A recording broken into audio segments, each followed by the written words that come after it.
You picked up your phone today before you even got out of bed. You probably don't remember doing it. Your hand moved on its own, fingers unlocking the screen before your brain had fully decided to wake up. And here's what's strange about that. No one taught you to do it. No one sat you down and said, check your phone the moment you open your eyes. You just do it every day, almost without thinking. So what is actually happening inside your brain?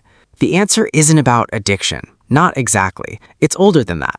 And it reaches back to a version of you that lived in a world nothing like this one. Your brain evolved over millions of years to solve one core problem: uncertainty. Not boredom, not loneliness. Uncertainty. Because in the ancient world, uncertainty meant danger. If you didn't know where the threat was, you had to find out. If you hadn't checked the perimeter of the camp recently, something could get you. Stillness was risk. Inaction was exposure. The brain that survived was the brain that kept scanning, kept looking, kept checking. That brain is still inside your skull right now. Neuroscientist Wolfram Schultz spent decades studying the dopamine system in the brain. What he found wasn't what anyone expected. Dopamine, the chemical most people associate with pleasure, doesn't spike when you get a reward. It spikes in anticipation of a reward, the moment just before you find out, the gap between checking and knowing. That gap is your phone. Every time you reach for it, your dopamine system fires, not because you found something good, because you might. The notification badge, the unread count, the little red circle that could mean anything. Your brain has learned that picking up the phone sits at the edge of potential reward, and that edge is exactly where dopamine lives. This is called variable reward. Psychologist B.F. Skinner demonstrated it with pigeons in the 1950s, though the lesson turns out to apply equally well to humans. When a reward comes every single time, animals eventually stop responding urgently. They know it will be there.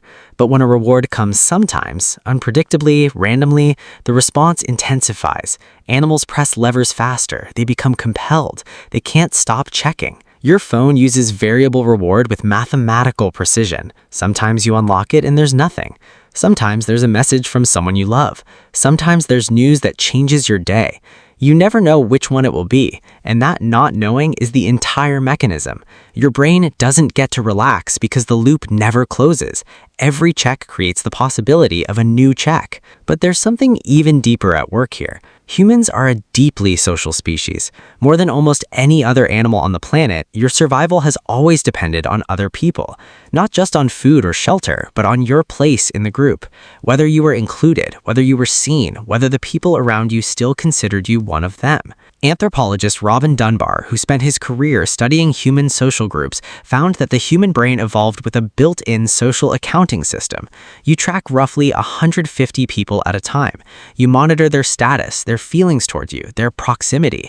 Your brain never turns this off. It runs in the background every waking hour. For most of human history, this monitoring happened in real life.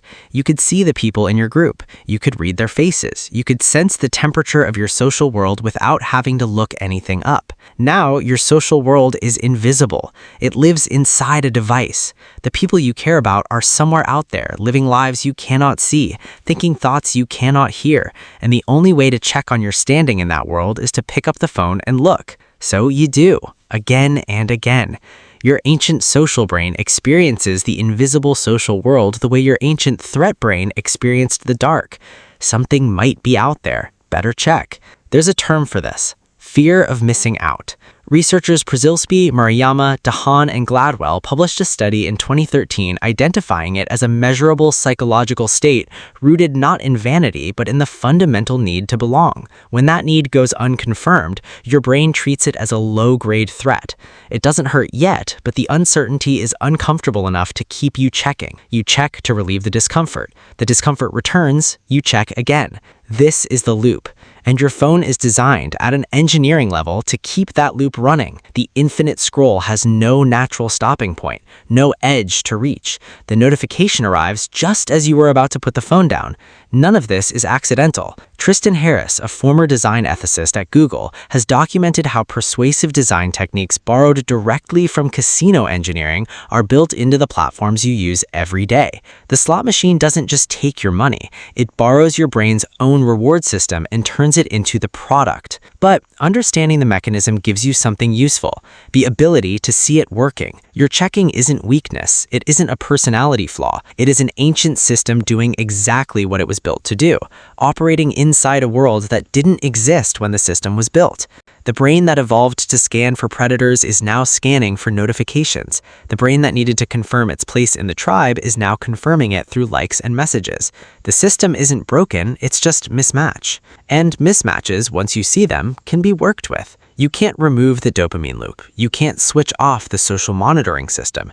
You can't stop being a human whose brain evolved in a world full of real and immediate consequences for not paying attention. But you can change what the system scans. You can give your checking brain something intentional to check. A physical notebook you open in the morning, a specific time to look at messages, a walk where the only thing to scan is the actual world around you. The ancient brain doesn't need a phone. It needs uncertainty to resolve. Give it something real to resolve, and the pull of the device quietly loses some of its grip.